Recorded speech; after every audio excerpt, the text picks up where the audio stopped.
तर मित्रांनो, आज आपण बघणार आहोत बीडमध्ये काही दिवसापासून घडतंय काय. तर काही दिवसापूर्वी त्या ठिकाणी संतोष देशमुख यांची निर्गुणपणे हत्या झाली आणि त्या दिवसापासून बीड हे हादरलं. या ठिकाणी विरोधकांनी आवाज उठवला. सभागृहामध्ये देवेंद्र फडणवीस यांनी देखील ग्वाही दिली आहे की मी नक्कीच शिक्षा देईल आरोपींना. आणि जे संदीप क्षीरसागर आहे यांनी स्पष्टपणे सांगितलं आहे, त्यांनी धनंजय मुंडे यांचं नाव तर घेतलं नाही, पण त्या ठिकाणी अनेक मान्यवरांनी असं म्हटलं आहे की डी म्हणजे कोण, डॉन. जितेंद्र आव्हाड यांनी देखील असं म्हटलं आहे, डी म्हणजे डॉन म्हणजे धनंजय मुंडे यांच्याकडे सर्वांचा रोख आहे.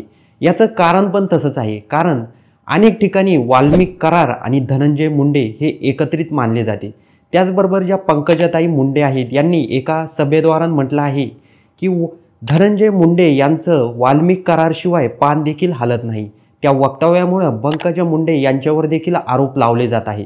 त्याचबरोबर धनंजय मुंडे हे येणाऱ्या काळामध्ये यांच्यावर काही अडचण येते का वाल्मिक करार आत्ता जे फरार आहेत ते समोर येतात का, हे बघणं गरजेचं आहे. त्याचबरोबर या ठिकाणी देवेंद्र फडणवीस यांनी देखील म्हटलं आहे की आमची जी महायुती आहे किंवा कोणीही असू द्या, त्या वाल्मिक करारचे आमच्यासोबत फोटो आहे, तुमच्यासोबत फोटो आहे, पवार साहेबांसोबत देखील फोटो आहे, पण त्यांचे कोणासोबतही फोटो असू द्या, जर त्यांनी आधी एक गुन्हा तर केलाच आहे, पण आणखी एक गुन्ह्यामध्ये जर ते सामील असले तरी देखील आम्ही त्यांना सोडणार नाही, असं देखील देवेंद्र फडणवीस यांनी म्हटलं आहे. त्याचबरोबर त्यांनी जे संतोष देशमुख आहे यांच्या कुटुंबियांना आर्थिक मदत 10 लाख रुपये देण्याची ग्वाही देखील सभागृहामध्ये दिली आहे.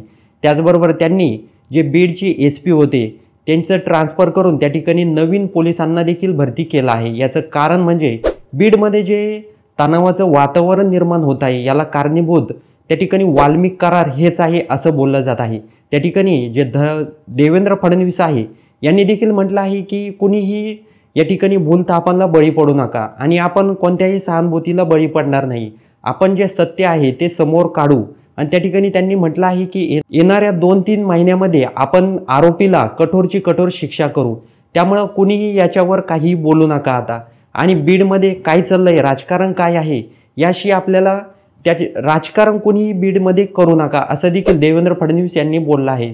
त्याचबरोबर जे वाल्मिक करार आहे यांच्यावर अनेक नेत्यांनी दब धरला आहे. म्हणजेच वाल्मिक करार हे फरार तर आहेच, पण त्यांच्यासोबत अनेक नेत्यांचे फोटो देखील आहेत. त्यामुळं त्या ठिकाणी जे महाविकास आघाडीचे नेते आहेत, त्याचबरोबर नाना पटोले आहेत, यांनी देखील आरोप लावला आहे की धनंजय मुंडे यांना तुम्ही मंत्रिपद दिलं आहे, पण त्यांनी मंत्रिपदाचा राजीनामा दिला पाहिजे, कारण जोपर्यंत हे प्रकरण स्पष्ट होत नाही तोपर्यंत धनंजय मुंडे यांना मंत्रिपदासाठी हे योग्य व्यक्ती नाहीत असं देखील म्हटलं आहे.